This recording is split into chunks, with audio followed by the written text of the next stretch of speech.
Good morning everyone. स्वागत है आपका हमारे चैनल पे। और आज है 11 दिसंबर और यहाँ पे इम्पोर्टेंट न्यूज़ को कवर करेंगे। और ये हमारा कॉन्टैक्ट नंबर, अगर आप जीएस से जुड़ा हुआ सब्जेक्ट पे या करंट अफेयर पे बातचीत करना चाहते हैं, 1-to-1 क्लास लेना चाहते हैं, आप यहाँ पे कॉन्टैक्ट कर सकते हैं। ओके, आइए स्टार्ट करते हैं। देखिए, ये हमारे हैं वाइस प्रेसिडेंट है ये जगदीप धनखड़। ठीक है, तो हम लोग इनको क्यों ले रहे हैं आज टॉपिक में? क्योंकि यहाँ से क्वेश्चन बहुत बार रिपीट किया है, बहुत बार पूछे गए, चाहे स्टेट पीसीएस हो, चाहे बिहार के एग्जाम, कोई भी एग्जाम में। देखिए, यहाँ पे जो है ना, इन पे आरोप लगा रहा है विपक्ष के लोग, जो है ना विपक्ष वाले जो है, इन्होंने आरोप लगाया है ये जो है ना सरकार के प्रवक्ता के रूप में काम करते हैं, स्पीकर, ठीक है, स्पोक पर्सन जो होता है ना, उनके रूप में काम करते हैं। साथ ही ये जो है ना, और क्या इन पे आरोप लगाया है? एक तो कि सरकार के प्रवक्ता के रूप में काम करते हैं, और जो इनका पद है उनका दुरुपयोग करते हैं। ठीक है, तो अगर सपोज कीजिए इनको अगर हटाना है तो 14 दिन का जो है प्रायर नोटिस, मतलब 14 दिन पहले इनको नोटिस देना होगा। ठीक है, विपक्ष की तरफ से इनको नोटिस देना होगा 14 दिन पहले। पहला ये कंडीशन है। और कंडीशन पूछता है कि क्या उनको डायरेक्ट जो है राष्ट्रपति हटा सकते हैं? नहीं, इनको 14 दिन पहले जो है ना प्रायर नोटिस देना होगा। संसद में इनको, जो राज्यसभा में जहाँ प्रस्ताव लाया जाएगा ना, वहाँ पे साधारण बहुमत चाहिए पास करने के लिए। ठीक है, लेकिन विपक्ष में, राज्यसभा में उनके पास बहुमत है ही नहीं, तो कहाँ से ये पास हो पाएगा? नहीं ना पास हो पाएगा। तो ये कंडीशन है। दूसरा क्या है? आर्टिकल 67 याद रखिएगा। आर्टिकल 67 में जो है ना उपराष्ट्रपति को हटाने का प्रावधान है, यहाँ पर लिखा हुआ है। ठीक है, ये हो गया। 14 दिन का नोटिस पे बात कर लिया हम लोग। साधारण बहुमत से पास करना होगा। हाँ, एक और क्वेश्चन पूछता है कि राज्यसभा के जो अध्यक्ष है ना, ये जो वाइस प्रेसिडेंट होते हैं ना, तो ये राज्यसभा के मेंबर नहीं है, याद रखिएगा। राज्यसभा के मेंबर नहीं है। लोकसभा के जो स्पीकर होते हैं ना, वो मेंबर होते हैं लोकसभा के। तो ये क्वेश्चन कई दफा एग्जाम में रिपीट करता है। फिर आपको बता दें, राज्यसभा जो है ना, जो सदन है, वो संसद का हिस्सा है। किसका हिस्सा है? संसद का हिस्सा है। संसद किससे मिलकर बना हुआ है? तो राष्ट्रपति से मिलकर बना हुआ है, लोकसभा से और राज्यसभा से। तीनों मिलता है ना, तब जाके सांसद कहलाता है। ये भी क्वेश्चन पूछा हुआ है। फिर और देख लीजिए, और कौन कौन सा क्वेश्चन पूछता है यहाँ से। जो सेक्रेटरी है ना राज्यसभा के, पीसी मोदी, करंट अफेयर में पूछ लेता है। पीसी मोदी याद रखिएगा। और अभी कितने सीट है? 245 सीट है राज्यसभा में। 245 सीट है, इसको आपको ध्यान रखना चाहिए। ठीक है, एग्जाम में कभी कभी पूछ लेता है। इसमें जो है ना 12 ऐसे लोग होते हैं ना, 12 ऐसे जो इसमें मेंबर होते हैं, जिसको राष्ट्रपति, ठीक है, अपने अपने फील्ड में जो जो क्या बोलते हैं, अनुभव प्राप्त कर रहे होते हैं, ठीक है, उनको यहाँ पे नॉमिनेट किया जाता है। तो ये भी आप याद रखेंगे। अब आते हैं यहाँ पे, विदेशी पक्षियों का आना शुरू हुआ, फरवरी तक रहेंगे। कुल मिलाकर जो यहाँ पे सूरजपुर जो वेटलैंड आप देख रहे हैं ना, वेटलैंड, देखिए वेटलैंड से बहुत क्वेश्चन पूछता है। तो वेटलैंड से यूपीएससी पूछता है, बीपीएससी भी पूछ लेता है। वेटलैंड क्या होता है?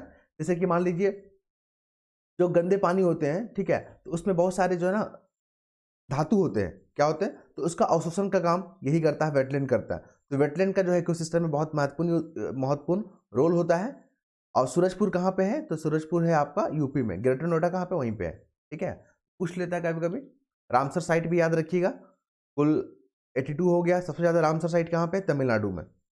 ये कोटेशन है, आप आंसर मेंस राइटिंग में कर सकते हैं, ऐसे पेपर में कर सकते हैं, एथिक्स पेपर में कर सकते हैं कि मुझे ऐसी हर चीज़ से नफरत है जो सत्य से विमुख करे, जो हमको सत्य से दूर ले जाए ना, ऐसे हर चीज़ से हमको नफरत है। अच्छाई की और मनुष्य अच्छाई के तरीके से ही आ सकता है, ठीक है, हिंसा से नहीं। कुल मिलाकर जो है ना, ये कोटेशन जब हिंसा और अहिंसा पे जब प्रश्न आएंगे ना, तो वहाँ पर आप इसका यूज़ करेंगे। ये देखिए एडिटोरियल पेज में। आज हमने इसको क्यों लिया है? क्योंकि यहाँ से क्वेश्चन पूछे जाते हैं। सबसे पहले पूछेगा, देखिए मेंस में कैसा क्वेश्चन पूछता है, जब आप मेंस दे रहे होंगे या दिए भी होंगे आप लोगों ने, इंटरव्यू तक भी फेस किया होगा आपने, ठीक है, तो यहाँ पे हम लोग बात करेंगे कि मेंस में क्वेश्चन कैसे पूछता है। थोड़ा सा जूम कर लेता हूँ मैं इसको, पेज को, ताकि आप जब मोबाइल से देख पा रहे होंगे ना, तो आपको क्लियरिटी दिखे। ठीक है, तो सबसे पहला क्वेश्चन पूछता है कि खाद्य असुरक्षा या भूखमरी से आप क्या समझते हैं। पहला पूछेगा कि भूखमरी से आप क्या समझते हैं, खाद्य असुरक्षा क्या होता है। ठीक है, जब किसी भी इंसान या व्यक्ति को जो है न्यूनतम जो पोषण वाले आहार नहीं मिल पाता है ना, ठीक है, तो उसको असुरक्षा, खाद्य असुरक्षा के कैटेगरी में डालते हैं। ये हो गया। खाद्य सुरक्षा जो होता है ना, खाद्य असुरक्षा या सुरक्षा बोल लीजिए, कि सामने क्या क्या चैलेंजेस है, क्या क्या चुनौतियां हैं, सरकार इससे निपटने के लिए क्या प्रयास कर रही है, अंतर्राष्ट्रीय स्तर पर क्या प्रयास किए गए हैं, कुछ डेटा आपको बताने होंगे कि अभी वर्तमान में एफएओ के अनुसार क्या डाटा है। ये तमाम क्वेश्चन ऐसे ही पूछे जाते हैं मेंस में। ठीक है, क्रिटिसाइज करना होगा, सरकार ने क्या प्रयास किया है भुखमरी से निपटने के लिए, भारत का क्या स्टेटस है भुखमरी से निपटने के लिए। ठीक है, तो आपको पता है ना एसडीजी सस्टेनेबल डेवलपमेंट गोल जो 17 को उसको याद रखिएगा, पहला से लेकर 6 तक तो याद रखिएगा। 6 वाला आपका जल से जुड़ा हुआ है और पहला वाला भूखमरी से जुड़ा हुआ है, ठीक है। क्योंकि यूपी पीसीएस में अगर आप देखेंगे तो वहाँ पे 10, 13, 14 और 15 एसडीजी पूछ रहा है, बार बार पूछ रहा है। जैसे 15 क्या है, जमीन पर जीवन जीने को लेकर है। 14 क्या है, जो पानी के अंदर जीवन को लेकर है। 13 क्या है, एक्शन, जलवायु एक्शन को लेकर है। यहाँ पे 10 क्या है, यहाँ पे तो असमानता को लेकर है। तो सारे क्या कीवर्ड रखिएगा। देखिए 17 को याद करना बहुत लोग याद कर लेते हैं, बहुत लोग याद नहीं कर पाते। तो आप ना ऐसे कीजिएगा कि जो एक एक वर्ड है ना उसको धर लीजिएगा। जैसे भुखमरी से जुड़ा हुआ किस में लिखा हुआ है, एसडीजी 1 में लिखा हुआ है।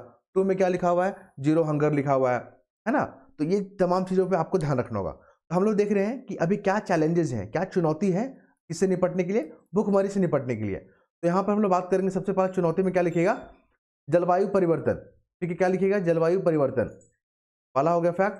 दूसरा क्या लिखिएगा, अंतर्राष्ट्रीय तनाव, अंतर्राष्ट्रीय तनाव, ठीक है, अंतर्राष्ट्रीय तनाव लिखिएगा यहाँ पे, 2 फैक्ट हो गया। तीसरा क्या लिखिएगा, आर्थिक समस्याएं, क्या होगा यहाँ पे, आर्थिक समस्याएं, आर्थिक समस्याएं यहाँ पे होगा। फिर यहाँ पे लिखिएगा असमानता, असमानता।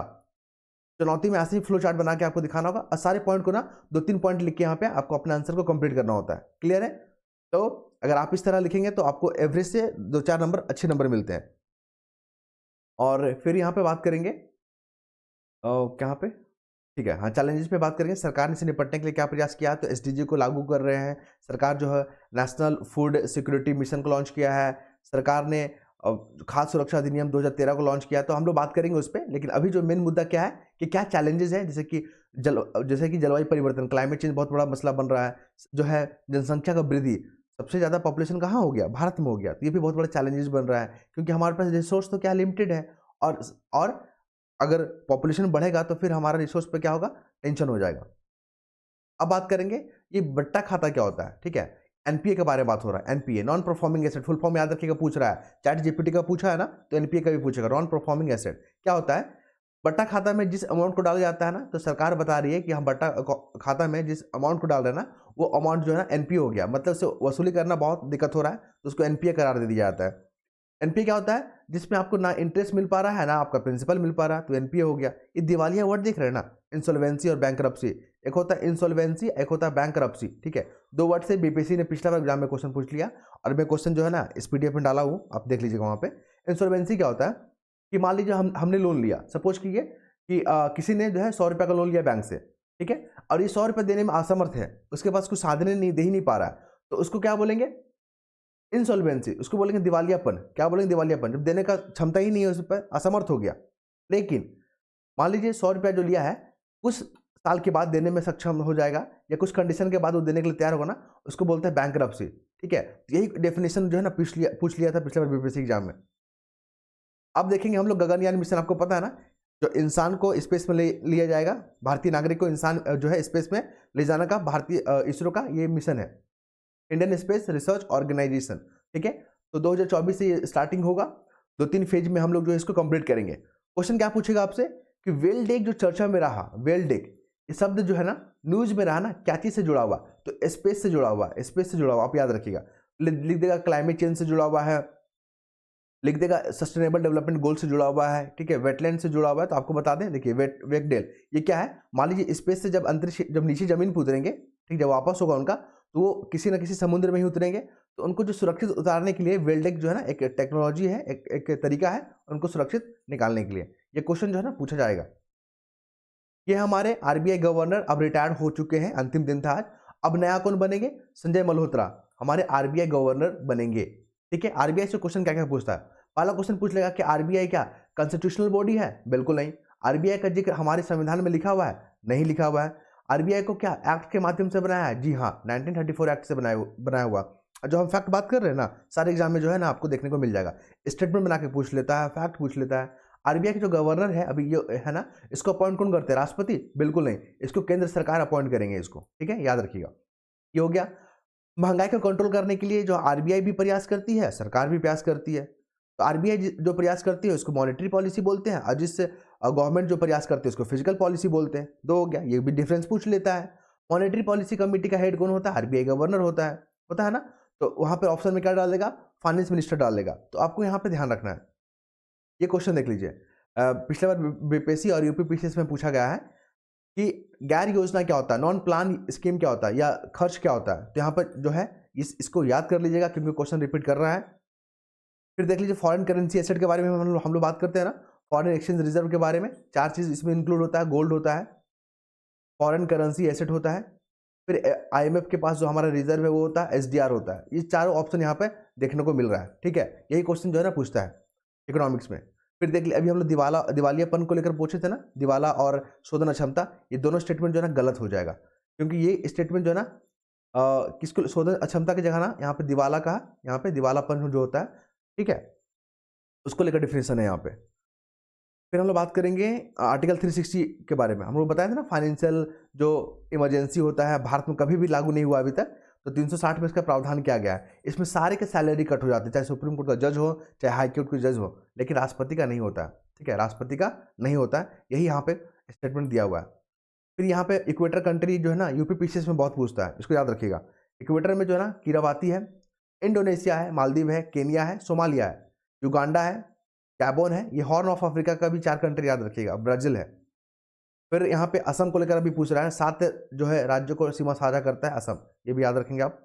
ये सीरिया न्यूज़ में है अभी, है ना, तो इसका लोकेशन याद रखिएगा। इजराइल को बाउंड्री शेयर कर रहा है, जॉर्डन से कर रहा है और लेबनान से कर रहा है, 3 कंट्री से कर रहा है ना, ये क्वेश्चन पूछा जाएगा। आई होप आप लोग को पसंद आया होगा। नहीं आया होगा तो कोई बात नहीं, अपना फीडबैक जरूर दीजिएगा। और अगर इस पीडीएफ को प्राप्त करना चाहते हैं तो लिंक आपको जो है ना हमारे टेलीग्राम में मिल जाएगा। तो जुड़े रहिए, धन्यवाद।